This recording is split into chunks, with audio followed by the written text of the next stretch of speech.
Hello, my name is Brittany Lord, and I'm the facilitator for the Remembering Our Babies therapy group. I hope you're doing well and having a great day. This month is June, and this month has Father's Day. We talked a little bit about this last month about May being Mother's Day, and this dual month of Mother's Day, Father's Day time can be a really challenging one for those who have lost children or struggled with infertility. This group is so excited to roll out for the second year in a row 3 ways that we want to come alongside men and women in our community and beyond, because the benefit of what we're doing here on YouTube videos, that we can reach so many people. So we're thrilled to be able to do that. So again, for the second year in a row, our group is coming alongside those who have lost children or struggle with infertility in one of 3 ways or of all 3. So early in November every year, our group holds a Remembering Our Babies Walk to Remember. During this walk, there's tons of great ways for families to be able to celebrate with each other and remember those babies, that the steps that they never got to take. There's food trucks, fun for the kids, games, prizes, raffles. There's a walk at the end, and then a candlelight ceremony. We have live music. Please make plans to attend. There'll be more information to come, certainly this fall, on this YouTube channel. The second way that our group is coming alongside men and women in our community is through this YouTube channel. So every single month we're going to be posting an experiential video just talking about the grieving process and showing ways that we can process the spiritual, emotional, all the different effects of grief. So please stay tuned. If you have any questions, please drop them in the comments section. Also, keep in mind that these videos are not meant to treat or diagnose or to be help in case of an emergency. If you have a medical or mental health emergency, please go ahead and stop the video and go to your nearest medical facility. If you need help or further assistance or more information, please drop us a note in the comments section or check us out on Facebook.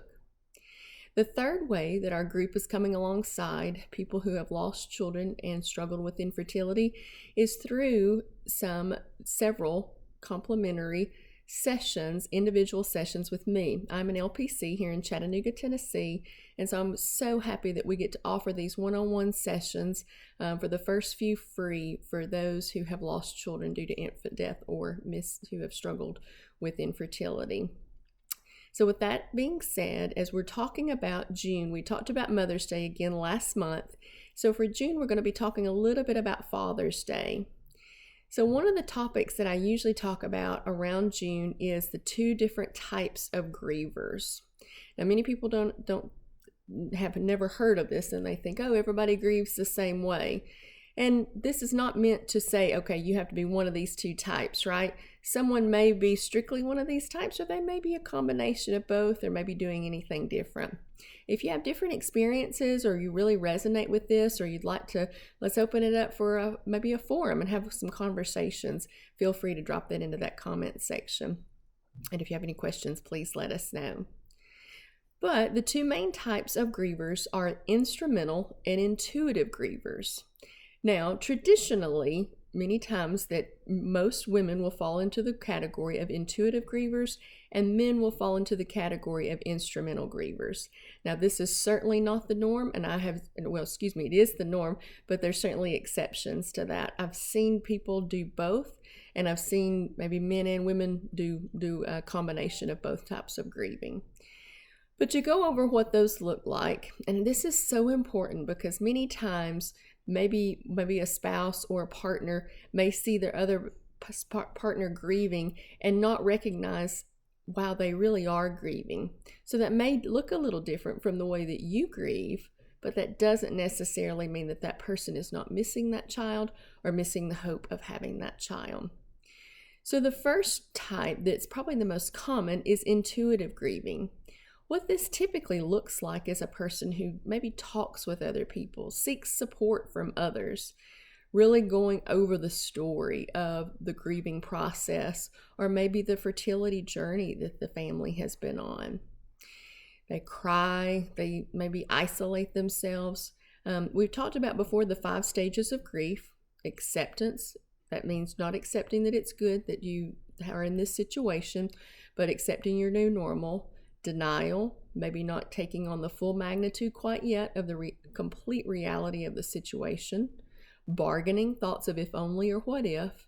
Anger, that could be a variety of things. Maybe a partner, maybe the situation, even maybe angry at God. And then the last type would be sadness or depression. Now, this is different than diagnosable depression, but that can look very similar. So the intuitive griever is many times going to look very similar to that depression style or that depression stage of grief. So low mood, isolating, crying, really maybe even seeking comfort from other people. So you're really going to see an outward expression, and that's probably the most typical or the most common expression of grief that you will see. Now, the other type of griever, is instrumental. Now, I particularly highlight this one because it can be perceived oftentimes that the instrumental griever is not actually grieving the loss or maybe the hope of having a child, as is the case with infertility. So they can do many different things. So to name a few, these are the ones that I've heard. Start a GoFundMe page, run a race, build a chicken coop. Yes, I've heard that one before several times. So when the person, husband, wife, partner, goes out into the yard and starts a garden, the perception may be, wow, this person is not really grieving. They're not sad over the loss of our child or the hope of having a child. But what's really happening is they are pouring their heart and soul into an action, and they are working through that grief. Now, one thing to look out for, especially with instrumental grievers, is other maybe forms of coping. So if the person is expressing themselves through whatever the activity is, again, like I said, gardening, building a chicken coop, running, starting any kind of new hobby, if they're pouring themselves into that and having that expression, they'll be still going through the 5 stages of grief that we mentioned. So there'll be evidence of all of those, and that is proof and to show that we're healing. Now, keep in mind that I don't talk about the 5 stages of grief to put someone in a box or to tell them how to think or feel, but just to kind of give some guidelines of what you can expect through the grieving process, and to let grievers know, okay, if I see evidence of many of these different stages, sorry, my alarm went off. I've got some cookies in the oven. So if you're seeing evidence of all these different stages, that lets us know that the healing process is occurring. So again, it doesn't matter man or woman, different partners will grieve in different ways.